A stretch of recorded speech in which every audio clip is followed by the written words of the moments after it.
Assalamualaikum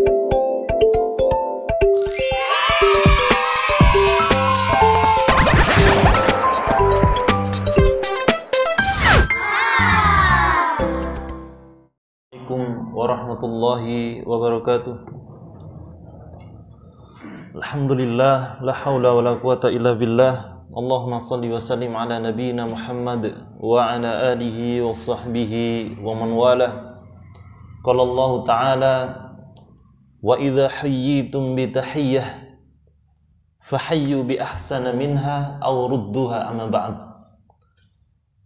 Jamaah salat subuh Masjid Imam Bonjol, Bapak Ibu, saudara-saudariku yang saya muliakan, yang saya cintai karena Allah, semoga Allah memuliakan kita dan mencintai kita semuanya, amin ya rabbal alamin. Di setiap hembusan nafas kita, di setiap detak jantung kita, di setiap langkah kita, karena itu nikmat yang luar biasa yang Allah berikan kepada kita berupa nikmat sehat. Yang sebelumnya yang paling tinggi adalah nikmat iman, dan dua nikmat ini Masya Allah nikmat yang luar biasa, terutama juga kesehatan kita. Maka syariat berbicara tentang bagaimana menjaga amanah, yaitu berupa tubuh ini, berupa jiwa ini, yang pasti ada cara merawatnya. Sebagaimana kalau ada yang membuat sebuah produk, taruhlah mesin lah ya, maka pembuat produk itu pasti bertanggung jawab, pasti ada dealernya, suku cadangnya, servisnya, SOP-nya bagaimana merawat mesin itu. Tapi tidak ada zat yang lebih bertanggung jawab daripada Allah Subhanahu wa Ta'ala. Ketika Allah menciptakan alam ini, Allah juga menciptakan bagaimana seandainya alam ini ada kerusakan dan di dalam tubuh ini juga. Makanya berobat itu bagi orang sakit adalah masyru', disyariatkan sebagaimana perintah Nabi SAW, fatadawau, di dalam hadis yang kita penggal, maka berobatlah. Ini perintah dari Nabi SAW. Nah, sebelum kita membahas fi adabil julus wal majlis, adab duduk-duduk dan berkumpul, berarti kan majlis ini apa? Berkumpulan ya. Di sana orang-orang duduk. Sementara kemarin kan saya Pak Yusuf ngedikan ke saya, ini data Covid melonjak, apakah ngaji? Kalau saya pribadi ngaji, kecuali takmir atau penyelenggara meniadakan. Kenapa begitu? Sebelumnya saya akan sampaikan mengenai bagaimana menyikapi Covid. Ya, ini sangat penting. Setidaknya Covid ini secara singkat ya, secara Covid ini disikapi dengan 4 hal. Dengan 4 cara pandang, dan saya sudah ketemu dengan 4-empatnya, diskusi agak lama, dan bagaimana solusi menurut versinya mereka. Karena kita tidak mau mendapatkan berita yang tidak berimbang. Yang pertama, kelompok yang memandang bahwa Covid ini nggak ada. Ini yang berkata bukan orang sembarangan. Namanya Dr. Louise Owen, perempuan tapi orang Indonesia.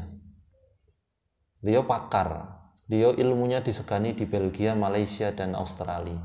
Di Indonesia enggak begitu, itu biasa lah. Pak Habibie aja tenggelam kok ya, bersinarnya di Jerman. Biasa Indonesia mah gitu. Dia mengatakan Covid enggak ada, dengan landasan-landasan teori yang beliau kemukakan, dan pengikutnya banyak di Malang. Beliau mengatakan gejala-gejala itu ada, itu sebenarnya sudah lama gejala kayak gitu. Gejala batuk, pilek, itu kan gejala lawas, mulai zamannya Nabi Adam sudah ada. Ya, ngeluh gitu, pusing, sakit kepala itu kan sudah ada, hanya penyebabnya mungkin berbeda. Bisa jadi tanggal tua, bisa jadi lapar atau lawannya kurang cocok, bojone cerewet, itu macam-macam ya. Gejala itu sudah ada. Dan kemudian beliau mengatakan bukan virus yang di situ sebenarnya, tapi yang ada keracunan obat. Ini teorinya beliau. Obat yang diberikan antivirus, atrimezin dan lain-lain itu menurut beliau ada teori interaksi obat dan nanti akan menimbulkan gejala seperti itu. Sehingga ketika ada gejala yang misalkan di pembauan dan indera perasa, maka tidak buru-buru ke rumah sakit. Nanti saya berikan solusinya. Kalau solusinya beliau versi medis, kalau saya versi Tibun Nabawi. Itu cara pandang pertama. Ini cocok ya, jangan dulu. Ya. Yang kedua adalah bahwa COVID-19 ini adalah konspirasi, dibuat virus ini. Saya ketemu dengan tokoh-tokoh di Malang yang kekeh bahwa ini konspirasi. Beliau juga presentasi dengan sangat bagus. Data-datanya ditunjukkan. Panjenengan kalau tidak berimbang mendapatkan penjelasan dari 4 ini, salah satu aja, itu pasti ngangguk. Karena sangat meyakinkan dan dengan data-data. COVID-19 dibuat dan goalnya adalah doktrin The New World Order. Ya, nanti hubungannya dengan Illuminati, Dajjal, dan tentu saja ulil amrik ya, gitu. Dan Zionis dan lain-lain itu nanti teori banyak kalau dijabarkan. Tapi ada, hanya saja dibuat. Yang ketiga adalah cara pandang, ini mutasi virus sebagaimana biasanya. Ya, virus makhluknya Allah diberi kemampuan untuk daf'ul nafs, yaitu membela diri. Kalau ada sesuatu yang mengancam, maka begini toh cara ngelawan saya akan berubah. Bakteri juga begitu. Bakteri yang ada di dalam tubuh kita terus diberi antibiotik, apalagi dosisnya tinggi, pasti akan ada kejadian di mana kondisi itu yaitu kebal antibiotik. Karena mereka sudah mutasi. Ini cara ngelawan saya nggak mau. Kemudian bilang sama teman-temannya, jangan kayak gini, aku ini keserang, nggak mau mati. Intinya begitu nanti, sehingga kebal antibiotik. Dan yang keempat adalah mutasi biasa memang, sebagaimana teori ketiga, hanya saja penanganannya alay gitu. Ini 4 cara pandang virus corona yang ada di Indonesia. Yang ada di luar negeri beda lagi nanti, karena beda SDM, beda isi kepala. Belum lagi kalau berpindah di luar negeri, misalkan di Pulau Madura, itu beda lagi nanti. Saudara-saudara di sana, Masya Allah, bukan luar negeri, ini negara kita ya. Cara pandangnya beda lagi, ya, dengan pengaruh ulama yang luar biasa. Dan data COVID memang minim karena nggak dites itu.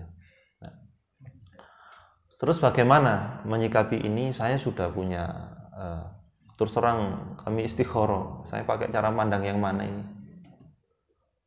Yang jelas saya tidak pakai cara pandang bahwa virus ini nggak ada.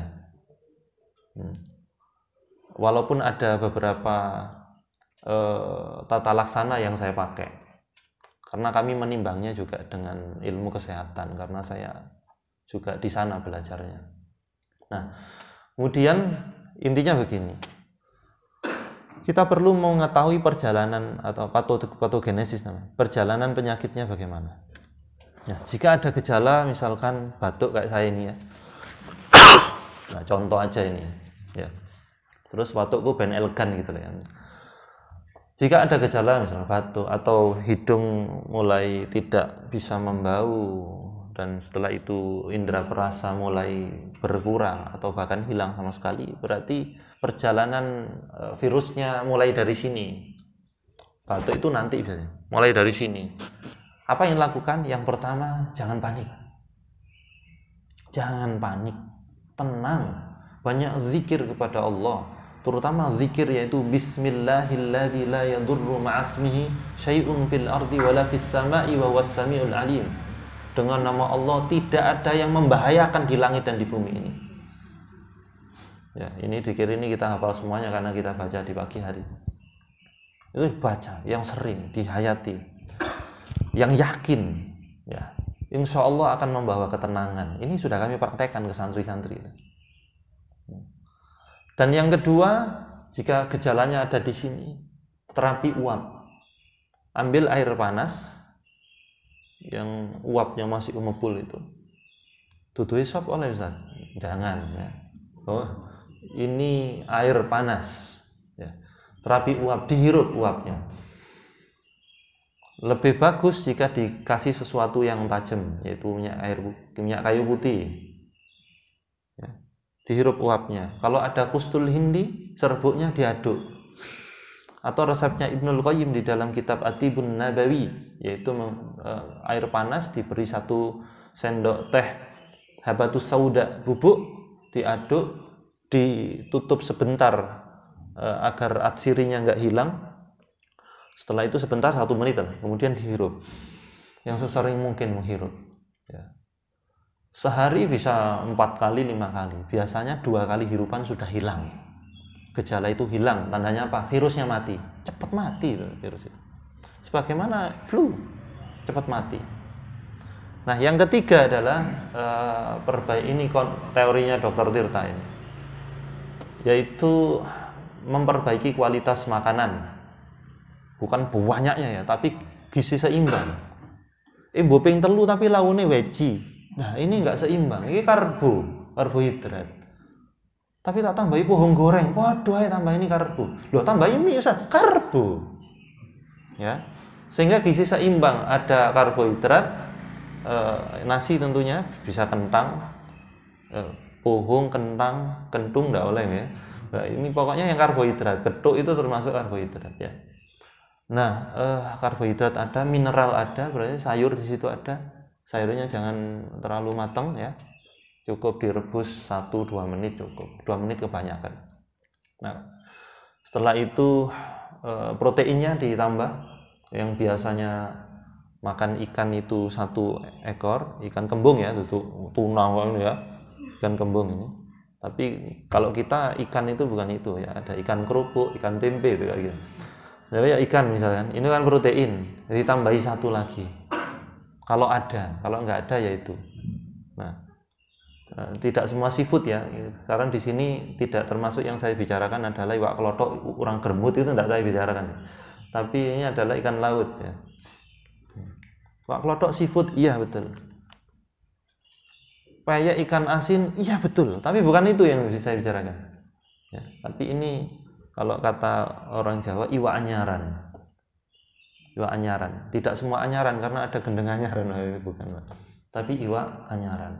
Atau kalau biasanya telurnya 1 ditambahi lagi proses terapi, atau susunya menggunakan susu.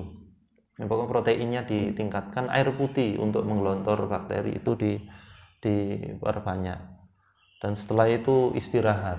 Ada gejala yang seperti itu, istirahat aja. Nggak usah bilang-bilang, nggak usah swab, nggak usah. Kalau istilahnya Dr. Louis Owen, nanti saya kasih linknya. Jadi cara pandang ini punya akun sosmed masing-masing, Mbak. Untuk proxy war di dunia sosial media. Saya ikuti semua, saya pelajari. Itu kalau istilahnya beliau adalah ini alat tes setan gitu. Tapi jangan tiru-tiru ya, ini orang ahli ya. Kalau kita orang awam jangan tiru-tiru. Dan sesederhana itu sebenarnya di tingkat awal. Baru kalau parah banget sampai semaput-semaput, tidak ada pilihan lain yaitu ke IGD langsung. Gitu. Kalau parah, kalau bisa cara penanganannya, punya ilmunya, monggo. Tapi kalau enggak, ke IGD langsung. Nah, jadi begini, virus COVID-19 ini sebagaimana virus flu. Jadi jangan takut sebagaimana apa ya, kayak ketemu singo gitu. Enggak, ini sebagaimana virus flu. Tapi kok mematikan? Loh iya, bahkan ISPA data menyebutkan infeksi saluran pernafasan atas. Itu namanya watuk, radang, mata merah, demam, mematikan juga kalau penangannya terlambat.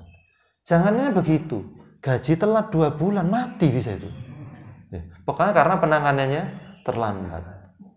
Ndak dikei gaji, dipaido terus nang jeragane. Ini mati. Itu loh. Semua yang penanganannya terlambat bisa mematikan. Kalau ndak percaya, seminggu kalau mau ngentut dimpet, Pak. Mati, Pak. Minimal operasi Saiful Anwar 3 juta. Gitu.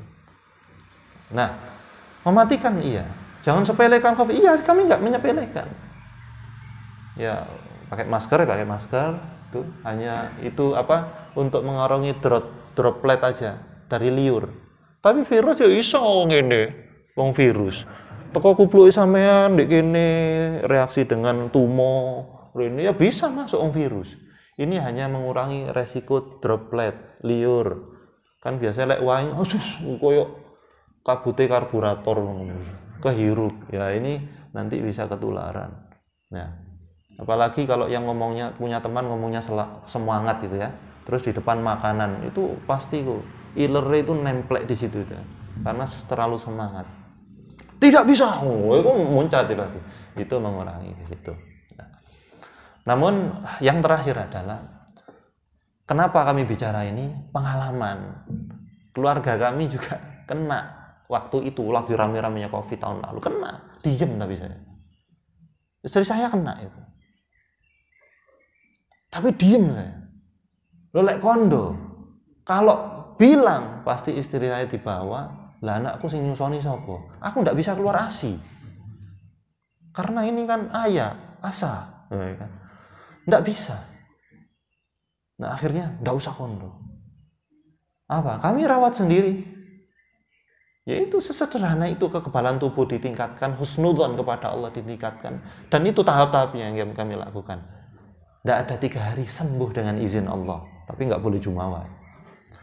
Beberapa kali interaksi termasuk ada santri yang ibunya meninggal kemarin di sini aktivisnya Hijrah United juga. Ibunya meninggal karena itu dites kemudian positif dan meninggal COVID. Ya itu beliau ketemu, Ustaz. Nggak bisa mbau ini, Ustaz. Habis ngaji di Ma'had Cordoba dikasih soto gitu nggak bisa merasa saya sama sekali. COVID ya, iya jelas. Tapi belum tes saya, nggak usah tes, pasti jelas ini COVID. Antum kok nggak mau jauh? Enggak, ngapain? Ojo sampean mek ngomong ini dok. Bojoku lah aku guwel, nggak apa-apa. Asalkan kita kekebalan tubuh bagus, tidak ada gejala apa-apa. Itu rodok pede tapi dijaga, jangan kemudian mana COVID. Oh ditekani temenan ya enggak lah ya. Ya. Nah, dan bahkan saya mintai antar untuk mengisi pengajian di sore sampai malam itu. Saya boncengan dengan dia. Alhamdulillah dengan izin Allah nggak apa-apa. Kecuali kalau saya rodok greges, saya nggak akan kumpul dengan dia. Rodok greges saya nggak akan kumpul sama dia. Tapi saya waktu itu sehat, nggak ada gejala apa-apa. Nah, setelah itu gimana caranya? Kami terapkan itu. Terus minum apa saya? Ya, beli susu merek ini tidak tak sebutkan ya. Merek ini boleh, yang merek ini boleh. Karena ini bukan endorse. Air ini aja tak gelimpangno kok iku ke syuting TV ya. Ini ya. Kecuali lek sing Q Jamek tak tekno. Santri Q Mas tak tekno. Ini kita delepno biasanya. Tapi tak minum. Kalau ngundang habaib ada air minum begini enggak mau minum. Ada beberapa habaib yang ketemu saya. Tapi saya minum. Nah, itu dan banyak yang kami beri saran di tahap itu, yaitu itu santri kami begitu kami itu enggak ada 24 jam hilang gejalanya dengan izin Allah. Kemudian ibunya sebelum meninggal dirawat di Sidoarjo. Kemudian bilang, "Bu, aku begini, Bu, dapat saran dari Ustadz. Oh ya, kalau begitu tolong kalau nyambang aku besok itu berikan susu yang kamu minum itu. Setelah itu saran saya kan degan sama madu ya, karena dua-duanya itu probiotik ya. Nah itu di sana juga pulih dengan cepat di rumah sakit itu di Sidoarjo. Nah, akhirnya pulang sini dan meninggalnya memang di rumah sakit di Malang itu, Qadarullah kalau itu ya. Tapi pulih, sudah dites negatif. kurang dari 24 jam gejalanya hilang semuanya dengan izin Allah. Sebenarnya kayak flu biasa, ojo terlalu wedi, tapi jangan menyepelekan karena bisa mengakibatkan kematian juga. Kira-kira itu, ini penting saya informasikan ke siapa-siapa sehingga harus diperhatikan betul. Nah, sehingga mengenai COVID itu, yaitu di dalam adab bermajelis, ya tidak ada hubungannya, penyambung aja ya.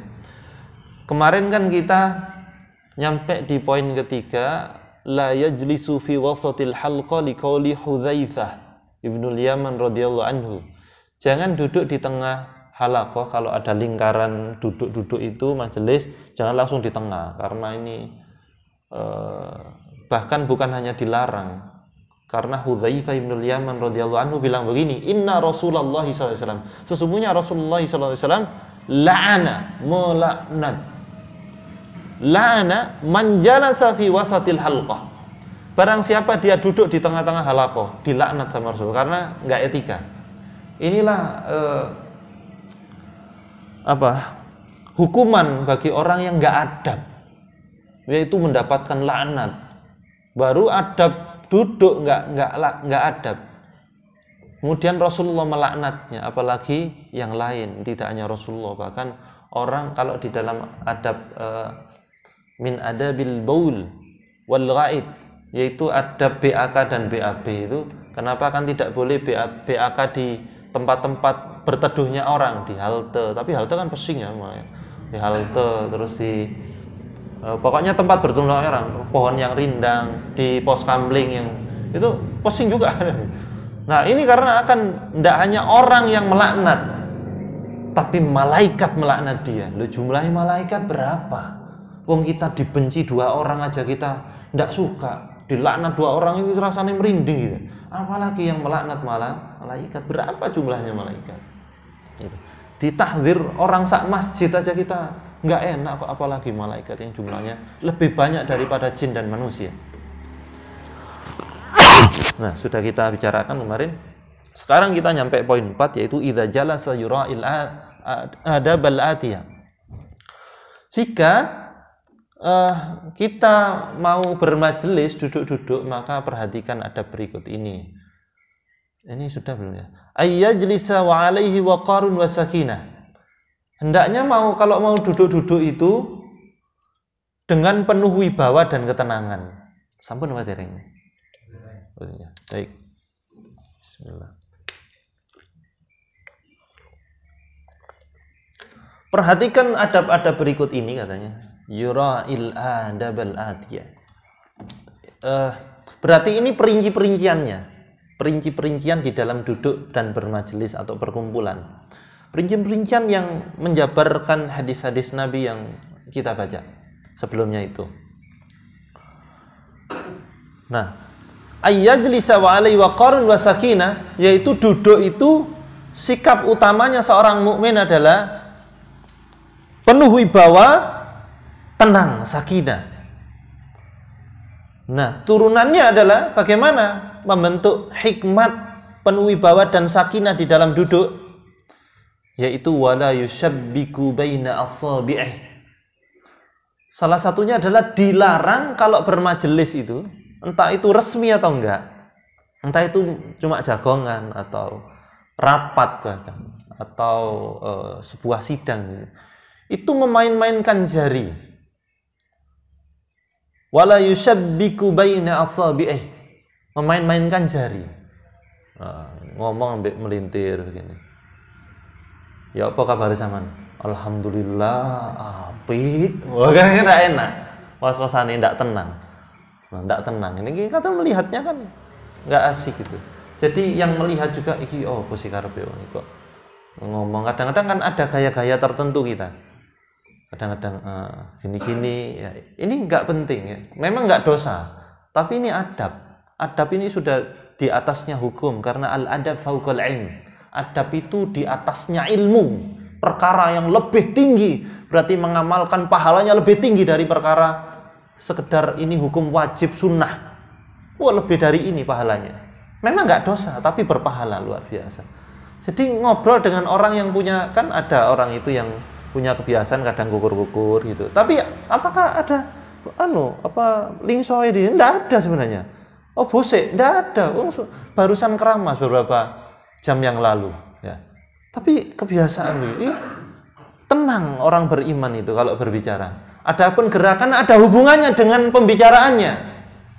Ya kalau mau bicara, ini fadilahnya besar sekali. Ini kan ada hubungannya. Masuk kate, fadilahnya besar sekali. Kan tidak enak ngono itu.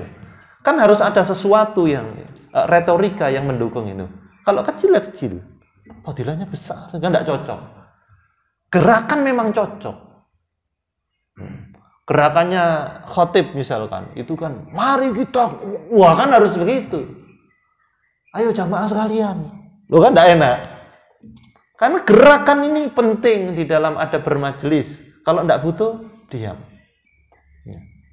Kalau tidak butuh diam, jangan ada gaya kebiasaan kita yang memang nggak dosa tapi kelihatan kalau nggak ngaji gitu.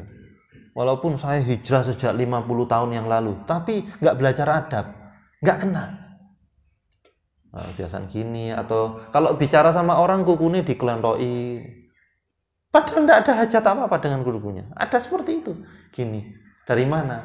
Dari warung tadi terus. Itu begini. Lalu ngomong 3 jam ya coplok kuku nih, borok, dikenekno terus. Ya.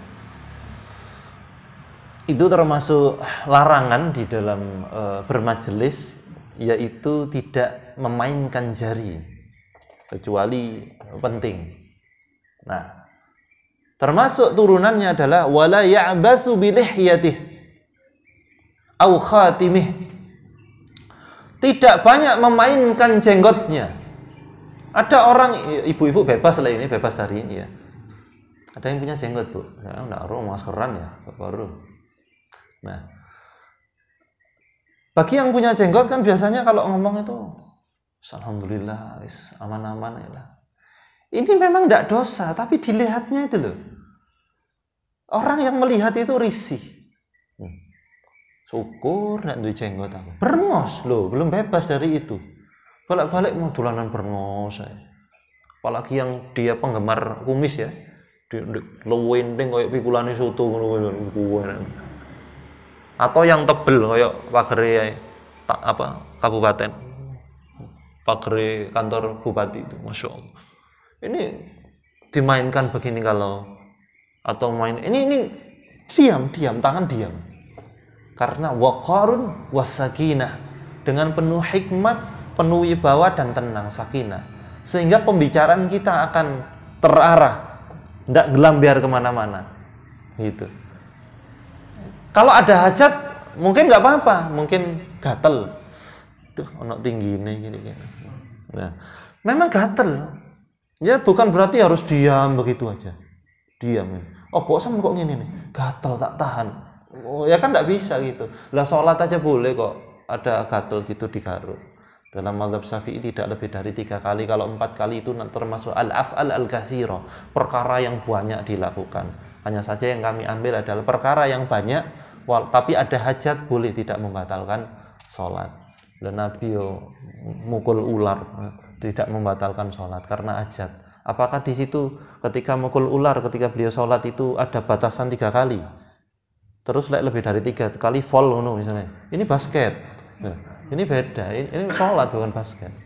Bahkan beliau membukakan pintu Ibunda Aisyah mau masuk rumah dan beliau tidak membatalkan sholat. Tapi pintunya tidak ada. Sholatnya di luar. Waduh, bojoku dibuka wah ini batal ya. Nah, maka maksud saya adalah gerakan-gerakan yang memang dibutuhkan. Dan memainkan jenggot ini butuh nggak? Nggak butuh. Kecuali nerangkan jenggot. Ada sunnah berjenggot. Loh ya cocok. Nah, alhamdulillah saya pakai fatwa jenggot sunnah makanya entek. Terus nggak berengos bebas. Belum. Karena sampean masih punya godek. Kadang anak uang itu ini ngusui godek. Padahal enggak ada hubungannya. Alhamdulillah aku gundul, enggak duwe berengos, enggak jenggotan. Apa sudah? Belum. Panjenengan punya alis. Kadang-kadang orang itu gayanya begini. Padahal enggak gatel. Orang beriman yang sudah ngaji adab, tangannya diam. Makanya di ilmu public speaking itu kalau ala barat tangan itu tidak boleh begini. Nah, selain tidak etis, yaitu tidak estetikanya nggak ada, sehingga begini biasanya.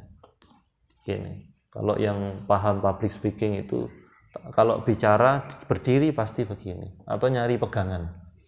Makanya di khutbah itu khatib itu kan ada tongkat ya, selain fungsinya waktu itu Utsman bin Affan beliau sampun sepuh dan tongkat ini merupakan kebiasaan, bahkan Nabi juga punya tongkat ketika sampun lanjut usia.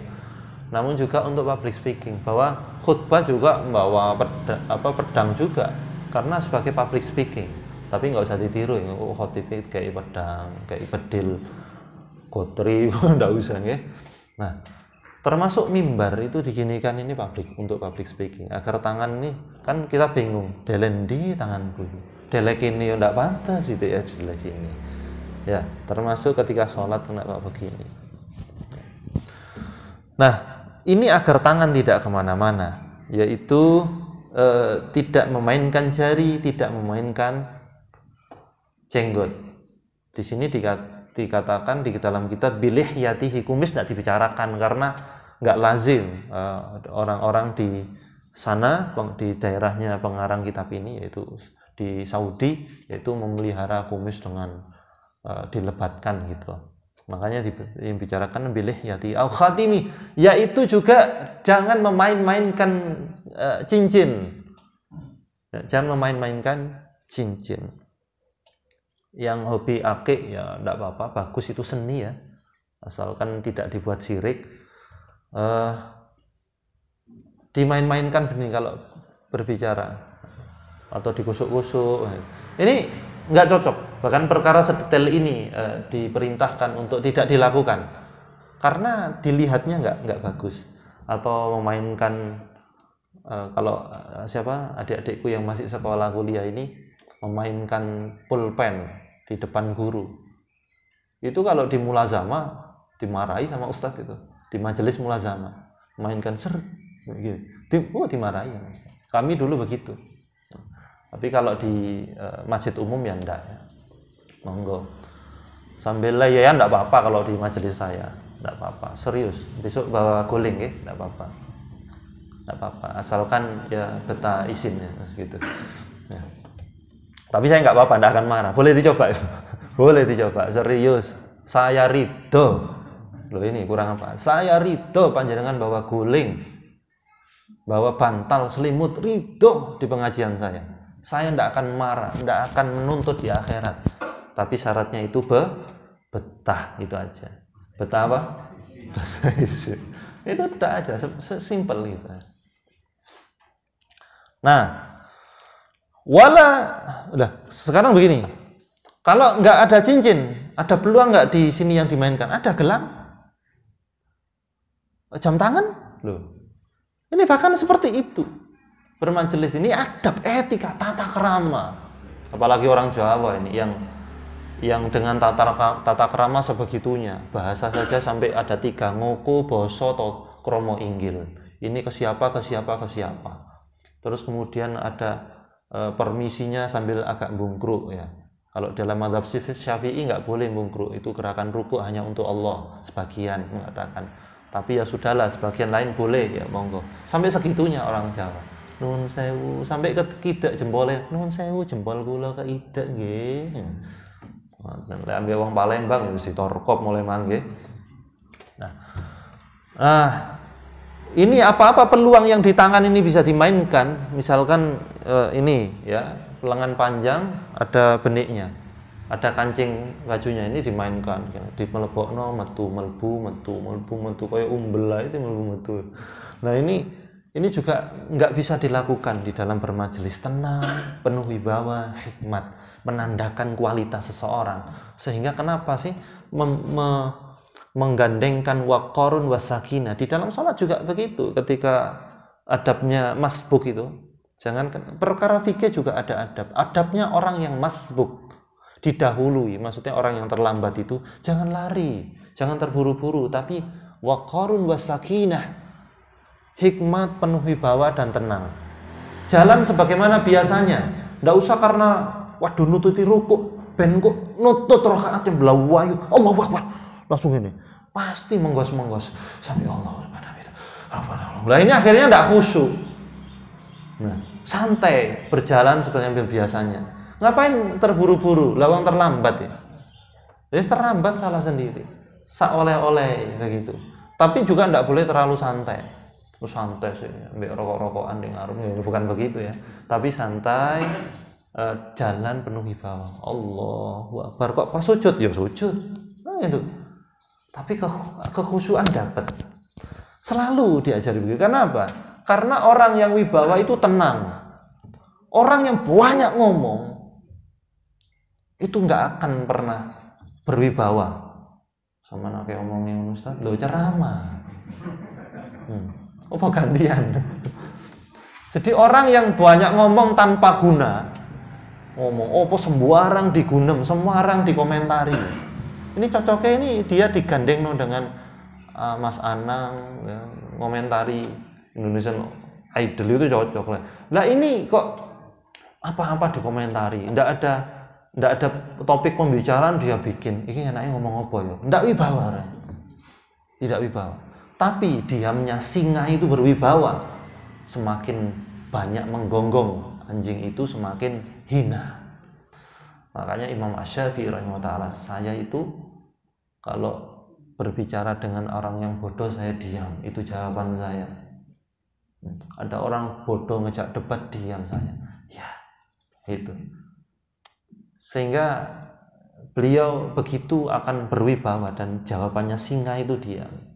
Diamnya singa itu ditakuti, apalagi larinya gitu. Nah, ini turunan-turunan bagaimana kita menjadi seorang pribadi yang muslim, yang penuh wibawa, hikmat, tenang. Sehingga kalau memutuskan sesuatu terarah, lo tenang kok. Adabnya marah bagaimana? Diam, nggak ngomong. Adab marah itu diam, nggak banyak ngomong. Apalagi dalam rumah tangga. Gara-gara marah, yo gara-gara sandal ki jolan ngono ngamuk tukuaran ilo-iloan, pegatan. Pasti gini, oh tak pegat kok. Iya wes akeh loh ngono kan akhirnya. Sudahlah. Saya hafal ada ratusan konsul ke saya masalah rumah tangga begini. Itu dari hal-hal kayak itu. Terus talak saya sah Ustaz, sah. Tapi saya itu tadi mantel, sah saya bilang. Main-mainnya talak, rujuk, nikah itu hanya main-main, sah. Pura-pura nikah itu sah. Misalkan di sini ada ayahanda di sini punya anak perempuan ya. Terus Dika katanya praktek, pura-pura gitu loh. Pura-pura ya Pak ya, Dika prakteknya. Maharnya ada, saksinya ada. Ini pura-pura ya jamaah ya, sah dik. Kalau tidak percaya, ayo sopo sing sampean salami. Itu sah. Nah, ini menandakan bahwa diam itu penting di dalam beberapa kondisi. Begitu pentingnya, apalagi bermajelis. Nah, baik. Nah, turunan dari itu juga itu wala yukhallil asnanah. Yukhallil itu menyela-nyela, asnan itu gigi, maksudnya selilit. Namun ini kayak biasa. Memang enggak dosa selilit itu di depan orang. Tapi akan bisa dibedakan. Oh iki ngajine wis suwe ngaji adab, yang ini ngajine sik tas. Tapi sebenarnya enggak gitu urutannya. Karena urutan kurikulum ngaji itu adab dulu. Ada orang ngaji lama 15 tahun. Kitab adab apa sing sampean pelajari? Enggak. Yus pokok tematik. Aduh. Kajian tematik boleh. Untuk pemula bagus. Untuk tabligh akbar bagus. Tapi kalau untuk membangun kepribadian muslim, ngaji kitab. Ada kurikulumnya. Mulai dari akidah, alhamdulillah ada kitab ringkas ini. Mulai dari akidah dibimbing sama guru kita Ustadz Hasim. Kemudian saya ke bagian ini, Masya Allah. Jadi cepat. Mungkin nanti akan saya izin ke beliau. Karena dari akidah kan lama nanti. Apalagi 2 pekan sekali itu lama. Saya izin kepada beliau. Kayak sama durung tutuk-tutuk gini. Bab akhlak aja nanti lama. Coba adab akan saya lanjutkan. Selilit-selilit itu di depan orang nggak etis, etikanya nggak ada, nggak adab. Bagaimana caranya? Kalau memang panjenengan mantun dahar sing kotot-kotot ngono ya wis bakso jari bakso kasar, tapi yo kasar tenanan, kotot seleb itu. Kadang ada bakso kasar saya kunyahin, oh apa iki? Saya gini kan cucu EPT, subhanallah. Nah, sehingga dari itu selilit-selilit itu kalau sekiranya banyak menghindar dari manusia, saya izin dulu ke belakang, ada perlu. Sudah selilit di situ wis, diseliliti kanan kiri sampai oleh saon, rong-on. Pokoknya intinya dituntaskan dulu baru kemudian berbicara dengan manusia. Jangan kan nyela gigi, selilit. Ngobrol dengan orang banyaknya. Nah, ini bukan kepribadiannya orang Islam begini. Ngapunten enggak ada. Siapa? Nabi siapa yang ngajari? Hadis mana yang ngajari kayak gini? Al-Quran mana yang ngajari kayak gini? Tidak ada. Termasuk yang ini perkara apa? Etika, adab, tata krama. Jadi jangan dilakukan. Ya. Sendawa apa mana ono nada domisol ngono iki enggak cocok ya. Kalau memang mau sendawa yang sering masuk angin ya pergi dari majelis, atau kalau teman sudah akrab sepurane ya aku iki golek entok ya. Jadi izin di situ. Dan kalau mau ada yang diambil bekas makanan di sini dan itu sedikit, maka izin ya permisi ya. Ditutup pakai tangan kiri, setelah itu selilitnya begini. Sudah. Jangan lupa bilang permisi. Mosok kalah karo wong barat, wong kafir. Excuse me, kan ngono. Nah, ya. Kalau kita si Afan ya. Lopo nih, pertambangan nih ya, gitu kan. Nah, itu dilakukan itu. Satu lagi saya terangkan sebelum kita sholat syuruk ya. Au yudkhilu isba'ahu fi anf. Yaitu memasukkan tangan atau jari-jari, sebagian dari jari-jari ke hidung. Apa ini namanya? Ngupil. Nah, ngupil ini fitrah manusia. Karena kita mengeluarkan lendir itu di hidung. Ini fitrah manusia. Fitrahnya hewan juga. Karena hewan yang punya hidung pasti ada upilnya.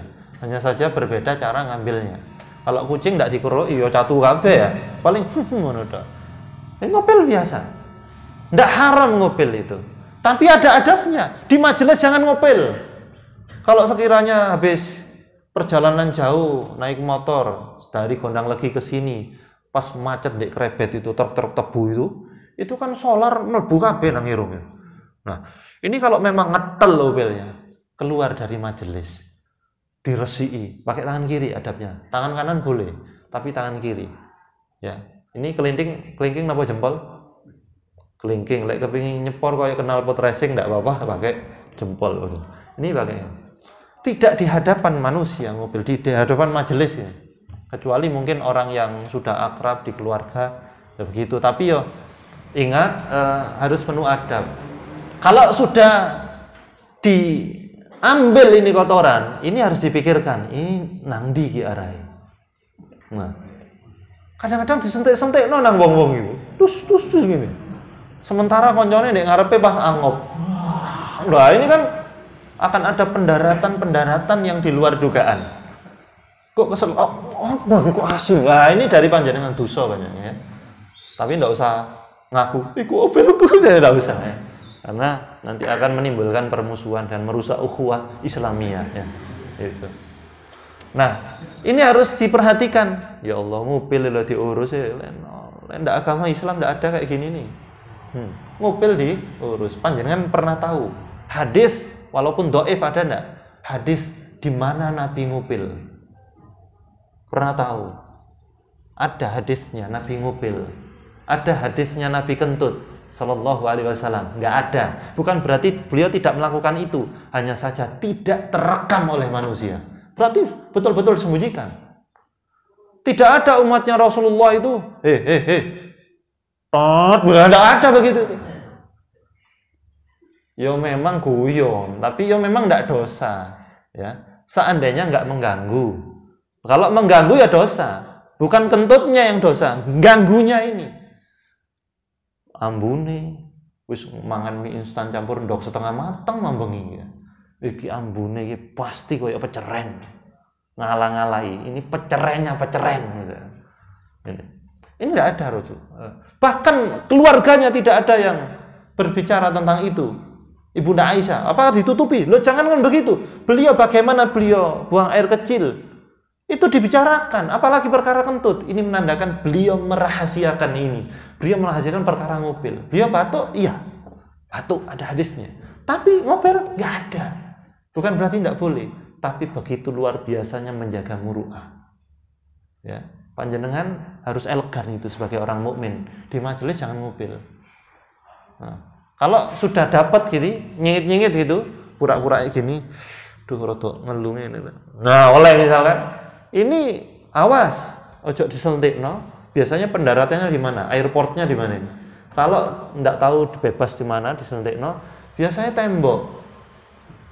Saya pernah datang ke rumah teman itu di kamari, oh, mungkin jembet-jembet coklat seret, tak kena no. Oh, bel ya. Oh, ambayan iki. Wah ini ya, tapi bersih ini ya, alhamdulillah ya, bersih. Ya. Biasanya di pojok-pojok, nggak ada ya, alhamdulillah bersih ya, alhamdulillah nggak ada upil terdeteksi. Baik. Nah ini penting. Jadi bawa tisu kalau perlu, diginikan terus bisa. Atau nggak gitu kalau memang nggak ada, tak delendi kira. Jangan melihat, oh iki sarungi koncoku kok cocok ya, jangan. Kepada dirinya sendiri di mana gitu, atau langsung dicuci gitu ya. Wallahu a'lam bishawab. Ini ngupil diurus dalam Islam, apalagi yang lain nanti, perkara yang lain. Wallahu a'lam bishawab. Kira-kira itu yang saya sampaikan. Semoga Allah memberikan kemudahan untuk taat kepada Allah dan Rasulnya pada kita semuanya, diberi kematian husnul khatimah, dan diterima semua amal ibadah kita, dimudahkan untuk ikhlas hati ini di dalam menghadapi semua hal yang Allah putuskan. Alhamdulillah, jaga kesehatan ya, jaga diri, banyak zikir, jaga makanan agar tetap sehat. Ya. Subhanakallahumma wa bihamdika asyhadu an la ilaha illa anta astaghfiruka wa atubu ilaik. Wassalamualaikum warahmatullahi wabarakatuh.